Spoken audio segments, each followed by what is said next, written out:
একটা শব্দ বলবো, শব্দটা শোনার পর প্রথম তোমার কি মনে হচ্ছে সেটা তখনই আমাকে কমেন্টসে লিখে ফেলবে। সেই শব্দটা হচ্ছে ভয়। এই ভয়ের সাথে তোমার দীর্ঘদিনের পরিচিতি, বলতে পারো একদম জন্মের পর থেকে। আর এই ভয়টাই তোমার জীবনে অনেক আফসোসের কারণ রেখে দিয়েছে।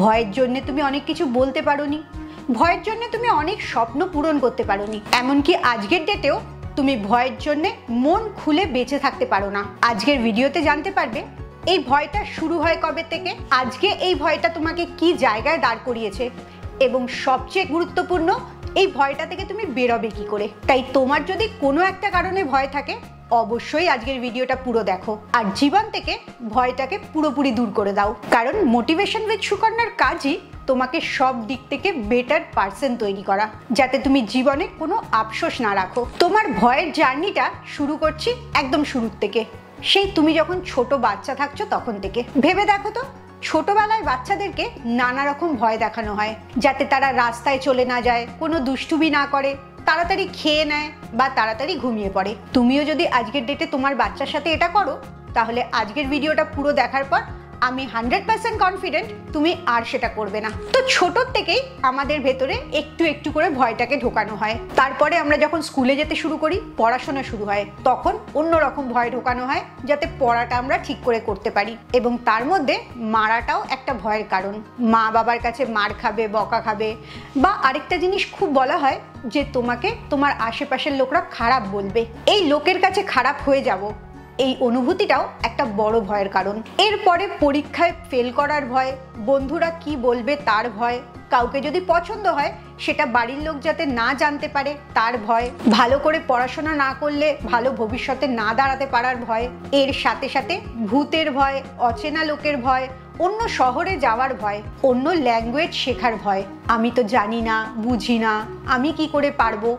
এই নানা রকম ভয়তে তোমার জীবনটা অতিষ্ঠ হয়ে যাচ্ছে। এবং যত বেশি তোমার মধ্যে ভয়টা থাকবে তত তুমি প্যারালাইসিস হয়ে যাবে মানসিকভাবে, এবং সেটা ধীরে ধীরে শারীরিকভাবে। তুমি বাড়ি থেকে বেরোতে ভয় পাবে, তুমি অচেনা লোকের সাথে মিশতে ভয় পাবে, ইন্টারভিউ বোর্ডে বসে ইন্টারভিউটা দিতেই পারবে না, সেই একই কারণে, ভয়ের জন্যে। তাছাড়া আজকের যুগে আরও কিছু ভয় জড়ো হয়েছে, যেমন সোশ্যাল মিডিয়ায় ট্রোলিংয়ের ভয়, লোকে কি বলবে, কি দেখবে, কি দেখাবো তার একটা ভয়, কম্পিটিশনের ভয়, ওর কি ভালো হচ্ছে সেটা আমার হচ্ছে না, আমি কি করে সেটা লোকাবো তার ভয়। আজকের যুগে ভয়ের সংখ্যা আরও বেড়ে গেছে। তুমি ভেবে দেখো তোমার এই ভয়তে আজকে জীবনটা কিরম কাটছে। প্রথম কাজ হচ্ছে ভয়টাকে আইডেন্টিফাই করা। তুমি কিসে ভয় পাও সেটা খাতায় নোট করে নাও। অন্ধকারকে ভয় পাও, ভূতে ভয় পাও, সাকসেসকে ভয় পাও, দারিদ্রতাকে ভয় পাও, টাকা খরচ হয়ে যাচ্ছে, কিছুতেই টাকা কামাতে পারছো না, কি হবে, কিংবা আজকের ডেটে বাজার এত খারাপ, এত চাকরি চলে যাচ্ছে, তুমি যদি চাকরি করো তাহলে সেই চাকরিটা কতদিন থাকবে। তার সাথে সাথে বাড়িতেও একটা ভয়, সংসারটা ঠিক করে চলবে কিনা, সংসারে নানা রকম টানাপোড়েন, সেখানে সেই ঝগড়াটাকে এড়াবার জন্যে ঝগড়াটাকে ভয় পাও বলে হয়তো অনেক মিথ্যে কথা বলছো, অনেক মিথ্যে অভিনয় করছো। এই ভয়টাই তোমার জীবনটাকে একদম অতিষ্ঠ করে ফেলেছে। আর তুমি কি এটা জানো, আমাদের এনার্জির মধ্যে যেরকম প্রচুর পজিটিভ এনার্জি থাকে সেরকম প্রচুর নেগেটিভ এনার্জিও থাকে। আর সবচেয়ে অন্ধকার যে নেগেটিভ এনার্জি সেটার নাম ভয়। ভয়টাকে যদি তুমি বার করে দিতে পারো তাহলে জীবনে 50% কাজ তুমি অটোমেটিক্যালি করে ফেলতে পারবে। আর 50% কাজের জন্য তোমাকে অন্যান্য ভিডিওগুলো দেখতে হবে। প্রতিটি মানুষ ভয় পায়, এটা ডিসাইডেড। তুমি কিসে ভয় পাও এটা এতক্ষণে আমায় কমেন্টসে জানিয়ে দিয়েছো। এবারে সবচেয়ে গুরুত্বপূর্ণ কাজটা শুরু হবে, সেটা হচ্ছে তুমি ভয়ের থেকে নিজেকে কি করে বার করবে। প্রথম লিখে ফেলেছো ভয়টা, তারপরে লেখো ভয়টা কবে থেকে শুরু হয়েছে, কোন ঘটনার থেকে তোমার জীবনে এই ভয়টা তৈরি হয়েছে। এই দুটো লেখার পর 3 নম্বর প্রশ্নটা সবচেয়ে গুরুত্বপূর্ণ, সেটা হচ্ছে তোমার ভয়টা যদি সত্যি হয়ে যায় তাহলে তোমার জীবনে কি হবে।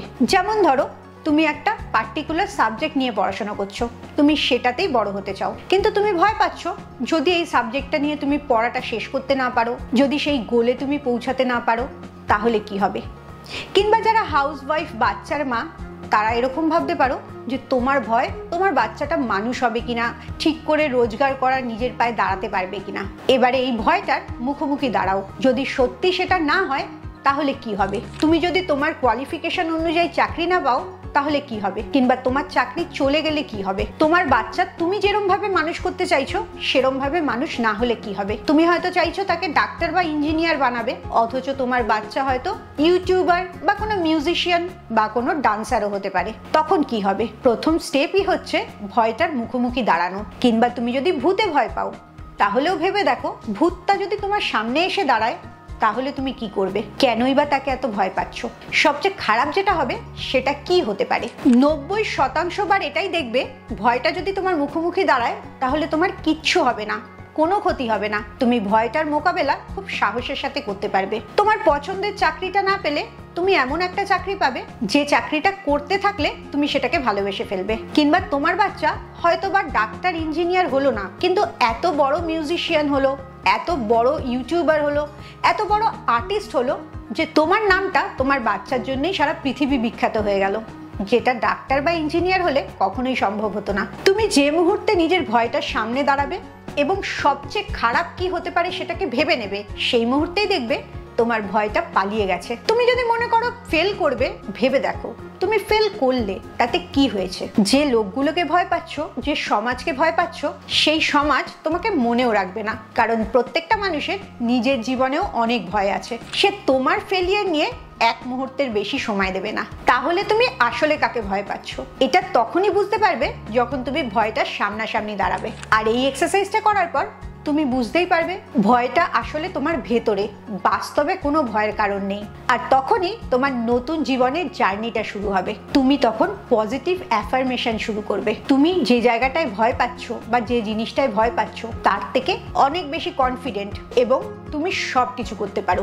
যত খারাপ পজিশনেই যাও না কেন, দেয়ালে পিঠ থেকে যাক না কেন, তুমি সেটাকে লড়াই করে জিতেই যাবে। এই সাহসটা, এই কনফিডেন্সটা যখন তোমার মধ্যে আনবে, তখন দেখবে ভয় তোমার চারপাশে ঘেঁষতেই পারবে না। তুমি যে জিনিসটায় ভয় পাও সেই জিনিসটা নিয়ে আজকেই বসে পড়ো, ভয়টার মুখোমুখি দাঁড়াও, ভয়টার সাথে কথা বলো, ভয়টাকে বলো যে এটা যদি সত্যিও হয়ে যায় তাহলেও তোমার জীবনে কোনো ক্ষতি হবে না। তুমি যাই করো না কেন সেটাই বেস্ট করবে। আর পৃথিবীতে এমন কিচ্ছু নেই যেটা তোমাকে হারাতে পারে। এই কনফিডেন্সটা যখন নিজের মধ্যে গ্রো করবে, তখন ভয়টা তো থাকবেই না, বরঞ্চ জীবনে যে কাজটাই করো না কেন সেটাতেই তুমি সাকসেস পাবে। ভয় ছাড়াও আমাদের সাকসেসের পথে আরো অনেক ইমোশনাল বাধা থাকে। তোমার আর কি ইমোশনাল বাধা আছে সেটাও আমাকে এক্ষুনি কমেন্টে জানাও। প্রতিটি বাধাই কি করে তুমি ওভারকাম করবে, স্টেপ বাই স্টেপ আমি তোমাকে গাইড করব। কারণ মোটিভেশন উইথ সুকন্যা তোমার সাকসেসের জন্যে, তোমার ভালো থাকার জন্যে। খুব ভালো থাকো, আবার পরের ভিডিওতে তোমাদের সাথে দেখা হবে।